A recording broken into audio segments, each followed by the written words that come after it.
Hello, everybody. Welcome to another beautiful summer Sunday. It's really lovely today up here in Connecticut. Hopefully, it's lovely where you are. I'm trying to escape a little ray of sunshine here, which is across my face, so you might see me moving around. Avoid that. We do have a couple things we'd like to share coming up, and first one being we have live virtual workshop pop-up happening next Saturday. Karma, the mysterious key to the universe, 11:30 to 1. Definitely would love to see you all there, so please come if you are able. And we have a few other things coming up as well. Just quickly share those. Big one here. We have fall retreat, residential retreat. So in person here in beautiful Litchfield, Connecticut, which is actually for me just over there. I actually live near here now in Litchfield. It's beautiful. So we really hope that you can join us in person on retreat in a beautiful setting. So that's that also coming up, so please sign up for that. Then there's one more here. We have coming right up a day-long virtual meditation retreat, which it looks like it was on Saturday, September 21st, a day long, and it looks like it was rescheduled on June 8th. So if you have signed up for that, you will not have to re-sign up. But if you haven't signed up for that, we obviously invite you to sign up and to attend. So these are the announcements. With no further ado, if Lama Surya, if we can have you grace us with your wisdom. Maybe that's the wisdom for today. That could be enough. Anyway, let's continue with a few moments of silence for all those who are being shot at, bombed at, dying at the hands of violence, or for that matter, pandemics and other afflictions, outer and inner. And in our own country, and in Gaza, Ukraine, East Africa, so many places.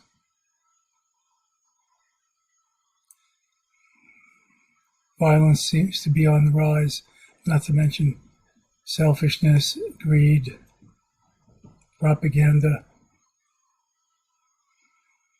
confusion, etc.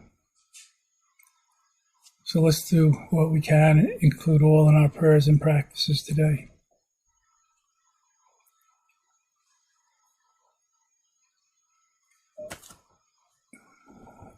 Let's practice listening, as Thich Nhat Hanh has said, in times of conflict, first listen and tune in. And then maybe we can respond more intentionally, principledly, mindfully, rather than just blindly react. We can't avoid anything, at least not for very long. Even death seems not to be the end, according to various sources. But we can peacify, I'd rather say, ourselves and each other in the world through contemplation, meditation, reflection, prayer, the sacred arts and sciences, etc. Grounding ourselves in here and now. So let's do that, including all in our prayers and practices today and our sterling bodhisattva aspirations for the boundless benefit of one and all, especially peace, nonviolence, and harmony in this benighted world.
co-meditating together, intermeditating, interbeing.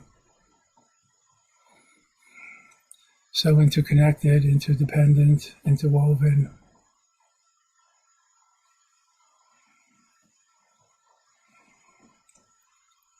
The Zen scriptures say, Lord Buddha himself said under the tree, when I am enlightened, or when I was enlightened, all were enlightened, even the rocks and the trees. I would never contradict any scripture, but that seems a little extreme. My translation for today might be, when I am clear, everything is clearer. When I become clear, everything becomes clear. Thus, we cultivate nowness, awareness, presence of mind, incandescent presence, luminous, lucid, present awareness on this path of awakening, of enlightenment, of liberation, of being free to do what's good for us.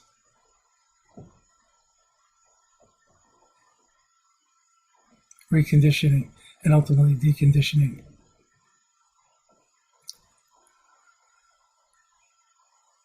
Our karma, our karmic makeup, ourselves.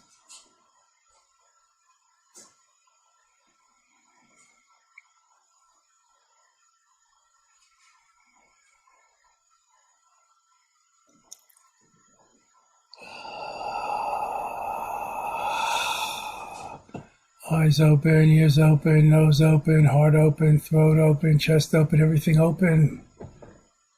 At ease. First attention, then at ease.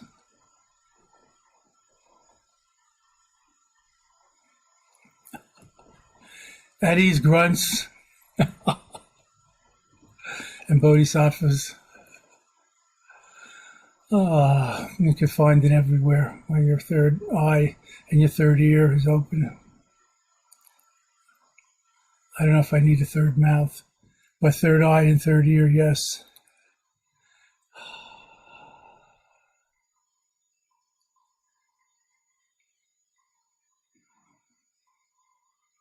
Facing forwards, keeping our head on our shoulders where it belongs. Not up in a dark place where it doesn't belong.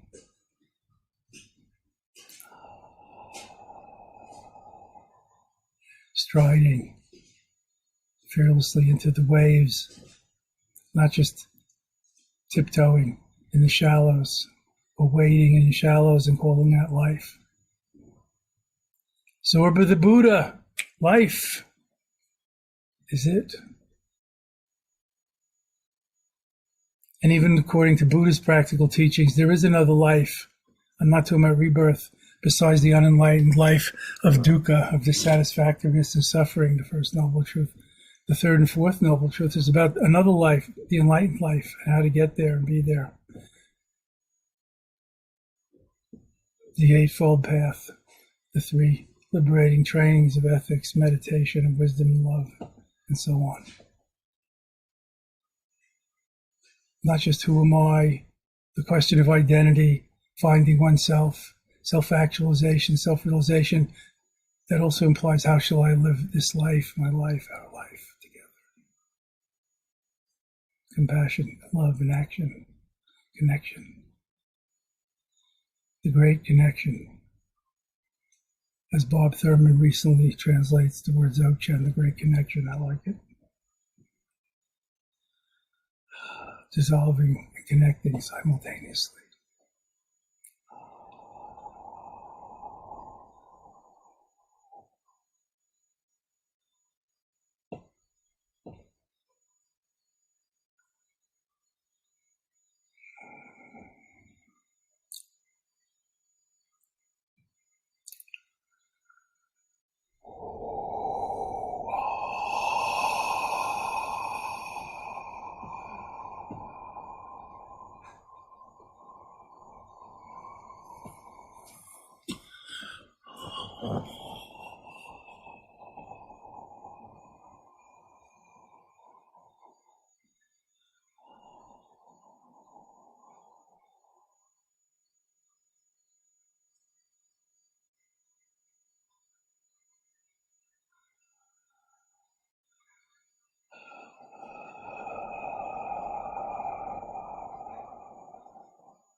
Imaho.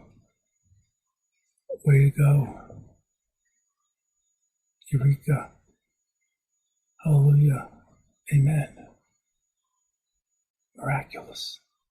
Wondrous.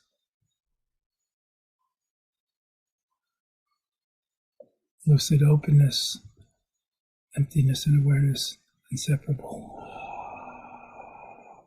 This breath, only breath. This moment, only moment. This alone. The only show. The best show in town. Dig it. Rock it.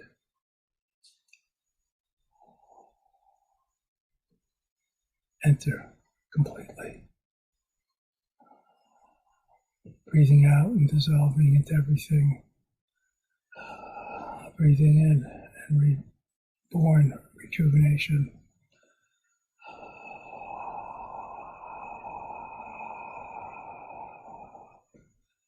Riding the breath, inspiration and expiration.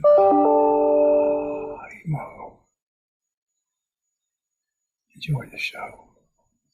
Enjoy the natural meditation of the natural great connection, the innate great perfections of Jen.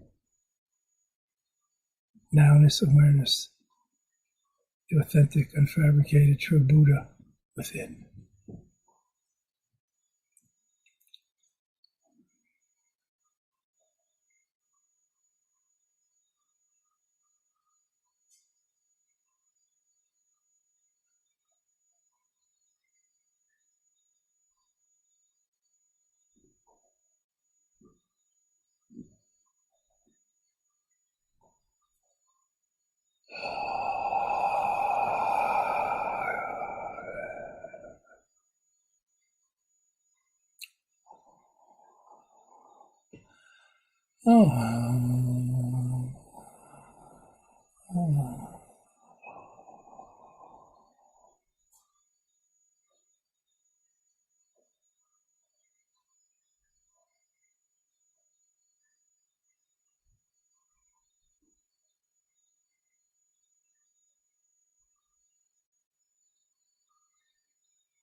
Breathing out, emptying oneself totally. A little relinquishment, a letting go, a little death with each out breath.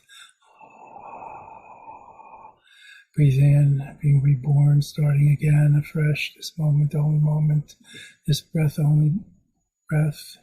Be fresh. The teacher's telling you for once, be fresh.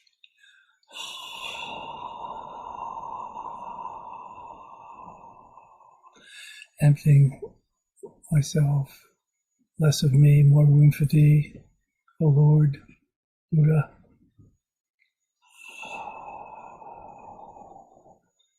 Like a bubble turned inside out in the sea from which it's never been apart.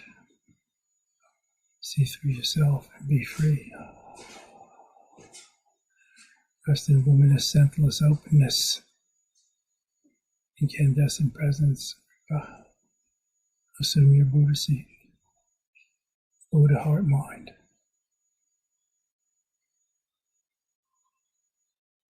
Total awareness with a capital A plus.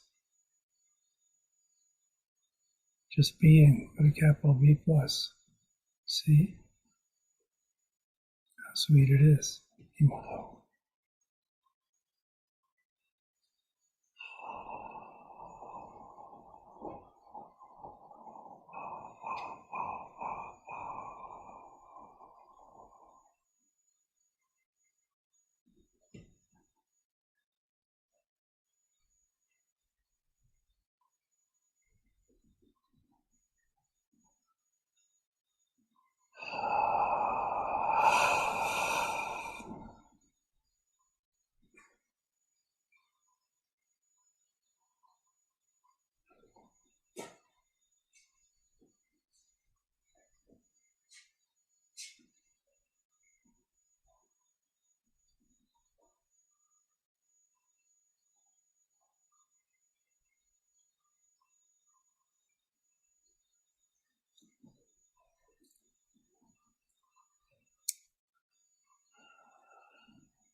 Amazing grace, how sweet the sound that saved a grunt like me. I once was lost, but now I've found. Was blind, but I can see.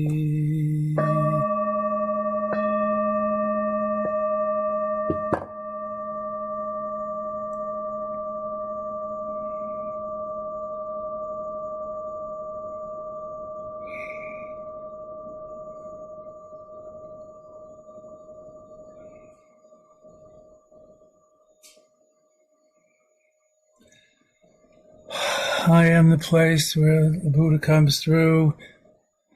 He and I are one, not two. He needs me where and as I am. I need not think, nor fear, nor plan. When I can be relaxed and free, he'll work his plan of love and service through me.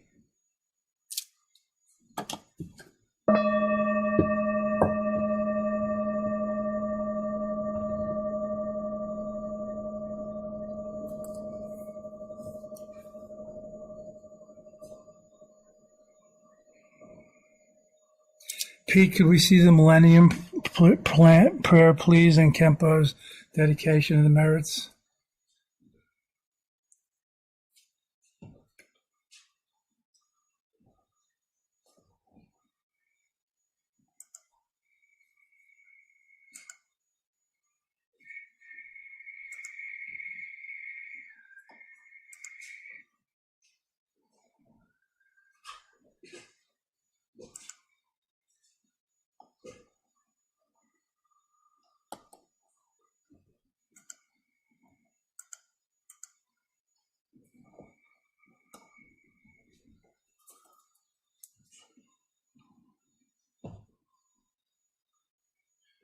Thank you, old boy. Pete's just about to have his fourth child. What should I say his wife is? But congratulations all around. It may all go well. My neighbors just had a baby. They named him Bear. Oh, little teddy bear is so cute. Through the merit of this virtuous bodhisattva practice, may the light of the Buddha's precious teaching remain for ages to come, the ground for every single kind of benefit and happiness, worldly and spiritual. May all the supreme holders of the teaching, the liberating teachings, who uphold its living truth, agree to live on for aeons. Their lotus feet stand firm in this floating, evanescent world. And so may the sun of altruism and well-being in all its blazing splendor shine the brilliant light of the study and practice of Buddha Dharma throughout every corner of the universe. And beyond, why not?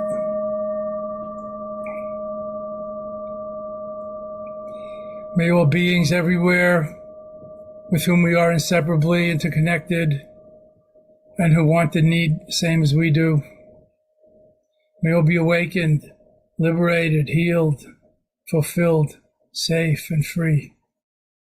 May there be peace in this world, outer peace, inner peace, and throughout all realms of existence. An end to war, violence, poverty, injustice, and oppression. And may we all together complete this gorgeous, graceful spiritual journey all the way home.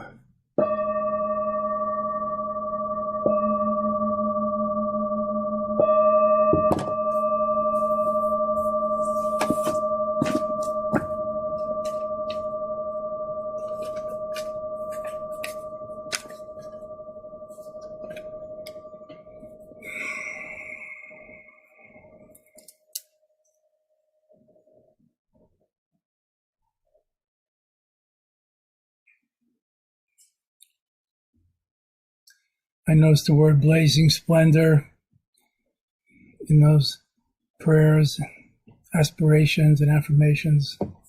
One of my favorite books of Tibetan Buddhism, Blazing Splendor. Remarkable in that not just it's a biography of one of my great and the greatest Dzogchen masters who escaped from Tibet. And we knew in Nepal, and he came to France to our retreat once and so on, Tugorjen Rinpoche, by his translators. But it's about Tugorjen Rinpoche's upbringing and life and practice in Tibet, not in India, which we usually hear about from lamas or about the Dalai Lama, but in Tibet with his gurus. We're trying to get teachings from the old yogi who lived in the tree, wearing only birch bark and things like that. I recommend it highly if you're into Tibetan Buddhism, Tibetan Buddhist things. This Tugorjen Rinpoche was the Dzogchen master in Tibet of the 16th Buddha Karmapa. He's the father of Sokni Rinpoche, Mingyur Tulku Rinpoche, Sokni Chukyi Nyima Rinpoche, Chuling Rinpoche, grandfather of Pak Chok Rinpoche and others. He's a great source of Dzogchen and liberating Dharma to Gorgon. Blazing Splendor, I can't stop reading it. There's so many great stories in there about it. His upbringing, his training, his uncle Guru and his father, who was a fine Lama, and others, his mother, who was like a Lama. And his travels and efforts to get teachings and transmissions from the greatest masters of that day, of the early half of the last century. It occurs to me to recommend another book. These are carefully chosen and curated. They're not bestsellers, but they're close to my heart and everybody I know in the Kagyu, Nyingma, practicing lineage tradition, the Kalu, the Kagyu and Nyingma, the Mahamudra and Dzogchen practicing tradition, Enlightened Vagabond about Patrul Rinpoche, Tales of the Enlightened Vagabond collected and translated by Lama Matthew Ricard, one of our best Tibetan monks and teachers. There are 20 or 30 stories about this Patrul Rinpoche, the Enlightened Vagabond, in my own book, Snow Lion's Turquoise May, from 1992, which many of you have read. And there's more in here. Matthew's collection about the Enlightened Vagabond, recommended highly. So much Dharma in there, and amusement, iconoclastic stories, inspiring cave retreats, magic and miracles even, although we don't stress that particularly, but it's all there. I love it. I think we need some more magic or miracles in our life to ease our way, to lighten the burden, to help alleviate suffering and solve some of our problems today. Universal timeless problems, and also more unusual, up-to-date, new varieties of them, too numerous to mention. Also, we're not here to think about those things that go into social activism and social justice issues, not to mention politics and other things. But we're all aware of those things in the rest of our life. So this is a respite from that. And yet, in our prayers, in our hearts, we can't forget it for very long, detach from it, and it's part of us. And we're also partly responsible, even if we're not doing anything like that, those things.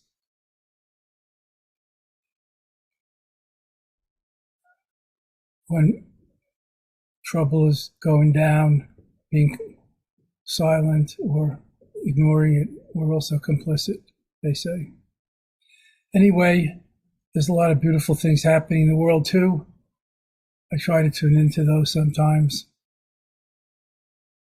There's somebody named Hubble who has very positive, not Pollyanna, but intelligently positive take on things in his, I don't know what, blog, Substack, Haystack, whatever they have today. You could look it up.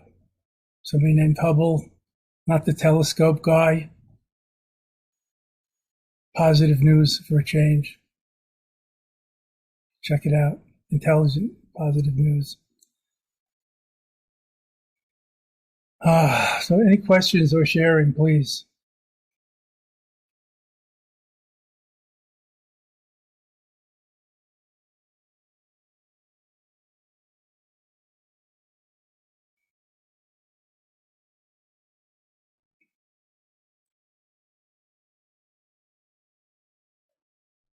Oh, look, there's Sue Perry's Bodhisattva. What's his name, Sue? Or hers? Or theirs?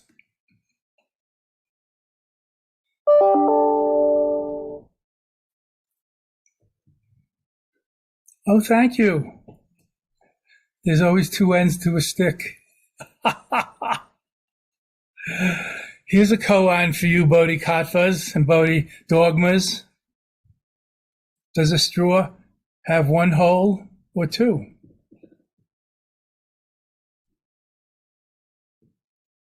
This is Zen koan for today. Lama, there was a question left over from last week, if you would like to have that one. Okay. How do you All handle ears. how do you handle the grief of being separated from so many teachers, friends, and loved ones who have passed on or who are physically away in other regions of the world? How do you handle the grief of being separated from all these people? I'm just gonna give a steep answer that comes to mind is I don't really feel grief about that. I feel sad. I might miss them and have other feelings. Grief I associate more with like sudden and tragic and deep loss, like when my late wife died, or my parents, or, other things. Even your favorite Bodhi cat for a Bodhi dogma.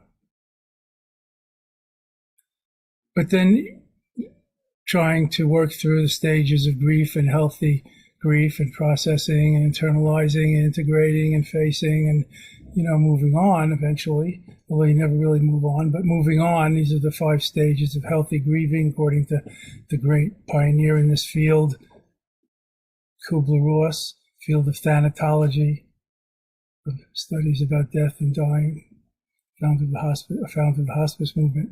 So I don't really feel grief about them, but loss of contact or friends, old friends, yes, death, moving countries, being out of touch, falling out of touch, even with all the modern communications, which makes it quite different today. So I really appreciate how much I'm in touch with my family and friends and colleagues and network and International Translation Committee and my teachers and students and, all over the world. I'm not going to give a list of all the different, communication vehicles that we have now that we didn't have 30 or 50 years ago when I was growing up, or when I lived abroad and tried to call home to my parents once a year on their birthday from Japan, Nepal, or India. So not so much grief and some appreciation, but of course sad and sadness. So I mentioned one thing, dealing with grief and the healthy stages of grieving. But with what you're asking about, I think the words were anyway, I feel sad, I lost, and also remember, to be in touch with them spiritually. Like many of my human teachers are gone, let's say, to the happy hunting grounds, to the pure lands, died. I mean, some were even reborn, whoopee-doo. But I still miss them. And I don't relate the same way to the 5 or 10-year-old incarnate lamas as I do to my old gurus, like Tukawurgyen Rinpoche, and so on. Well, the people on my altar, Kala Rinpoche, Shukempo, Kinsi Rinpoche, His Holiness Karmapa, etc. Tujun Rinpoche over my left shoulder there, Maharaji and Karoli Baba. They're always with me, and I meet them in my practice. And the more I practice mindfulness, the more I cultivate devotion and gratitude, or even just think about them and all they did for me and for us and for the world and still are, how they gave a big push to the wheel of Dharma, cycling through time and continuing, not just running out of gas, not just running down, wheel, run down, keep giving it a push. Like Milarepa, he pedaled so hard on his Dharma bicycle that the wheels are still turning 1,000 years later. And people still reading his 100,000 songs of enlightenment even in a book, not just remembering his legend of cave practice. So I meet them in my practice every day, every morning, and they're always with me. And I,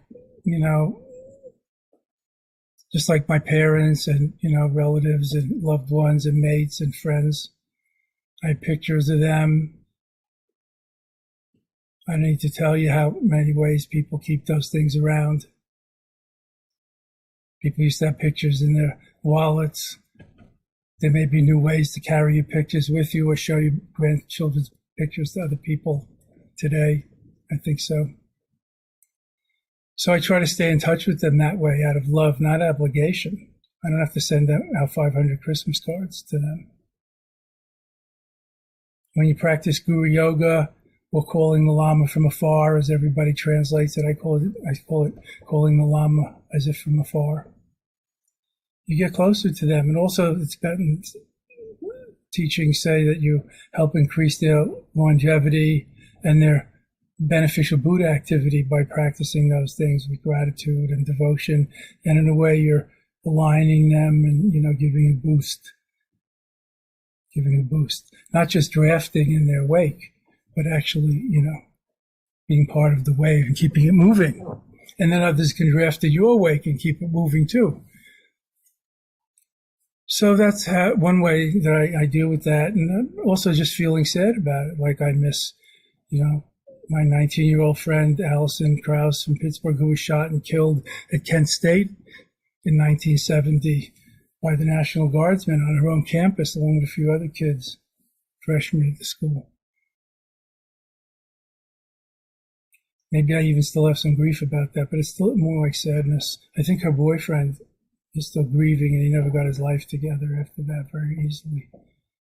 Really traumatic experience, resulting in PTSD and other complications, no doubt.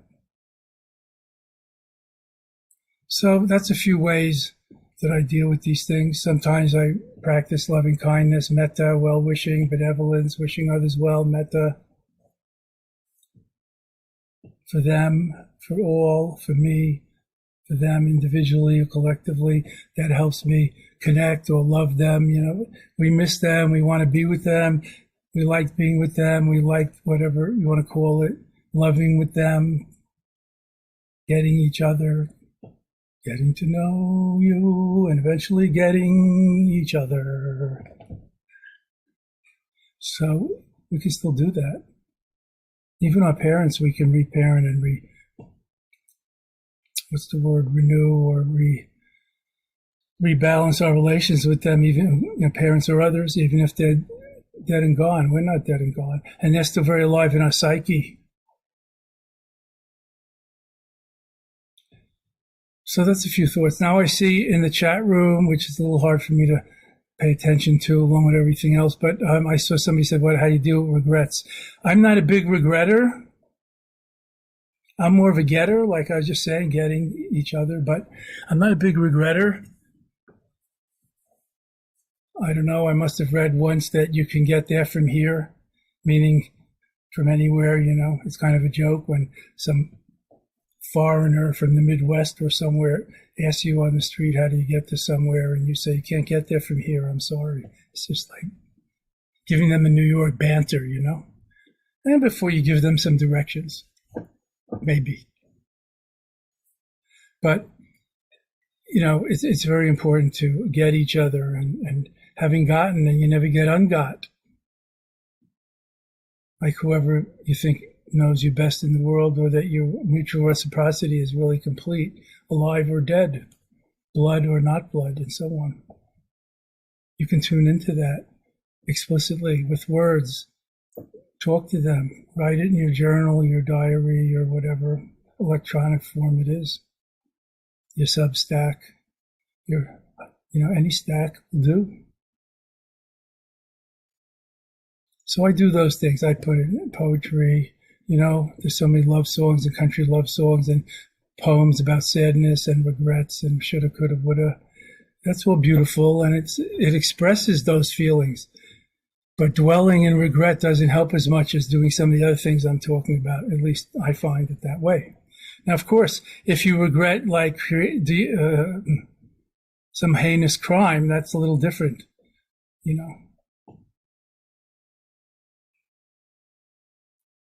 It's too soon to say you should never feel guilt. If you're guilty of certain things, then maybe guilt is appropriate, but not being neurotically, pathologically guilty all the time for things that you're not, aren't that important or long-lasting. So sometimes when I notice, what should I call them, to be obnoxious and fun, like human feelings coming up, like regret. Take this with a grain of salt, friends. Sometimes when I notice, like human feelings coming up, like regret, I'm going to pick one now.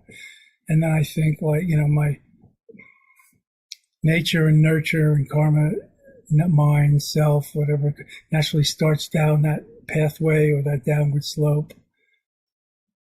Like, why does my brother have tenure and sabbaticals and a retirement account and 10 graduate students doing all of his technology and research and helping him so he can just give lectures all over the world and do his, high science biomedical research at Johns Hopkins and all over the world?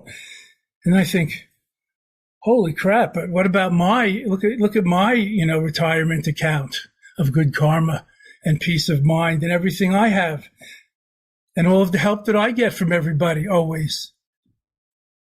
That comes. So that has taken some training, over like 40 or 50 years of being more in this tradition of cultivating gratitude and appreciation and, noticing how relative things are and how subjective we are and how we grasp onto ideas and then get stuck with the repercussions.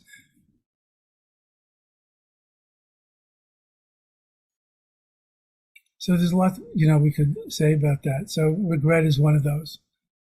Maybe there is something to regret.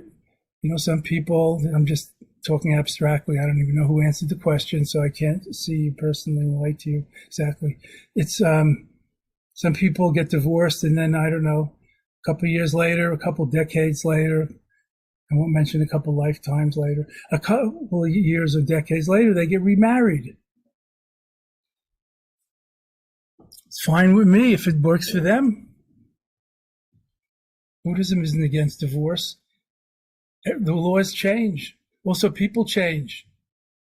Hopefully, for the better, and you mature and you share things in a more harmonious way, not just trying to go back in time to the good old days that may or may not have been that good.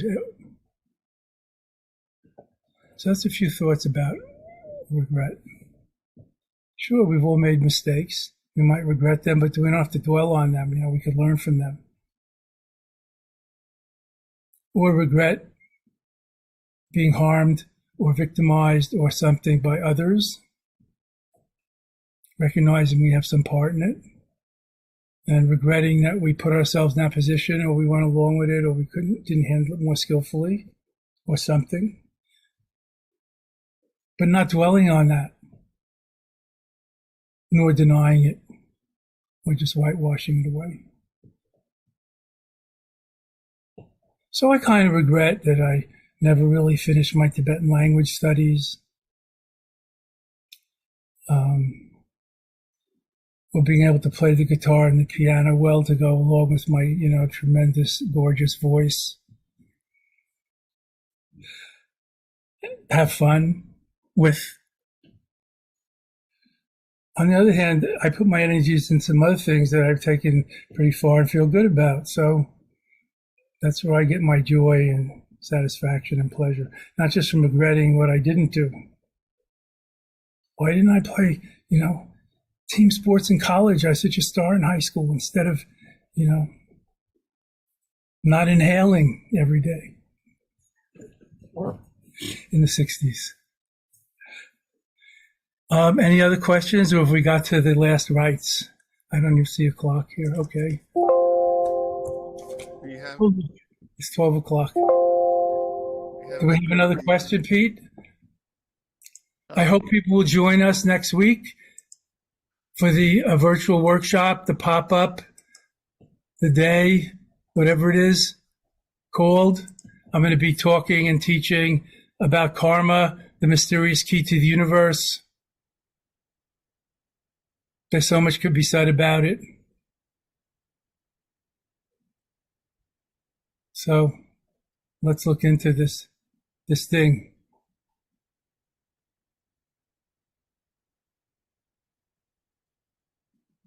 Thank you all. And have a beautiful day. Be well, Pete. Mainla, any pronouncements? Thank you, everybody. We just put the plate back up there. Karma, the Mysterious Key to the Universe, next Saturday, 11:30. Just put that up again as we close it down. But thank you so much, Lama, for your wonderful teachings. I'm so blessed to be able to receive them. If you're going to come, if you're interested in karma, why don't you look it up before I give my spiel facts, interpretations, and, jazz style thoughts about it.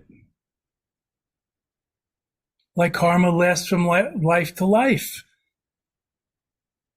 We may not believe in rebirth, but now recently in modern times, we found out there were some little things that carry on from life to life, even though your car and your house doesn't.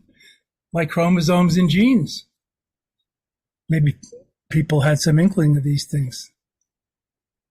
Thank you all. God bless. Buddha bless. Take care of yourself and each other. Thank you.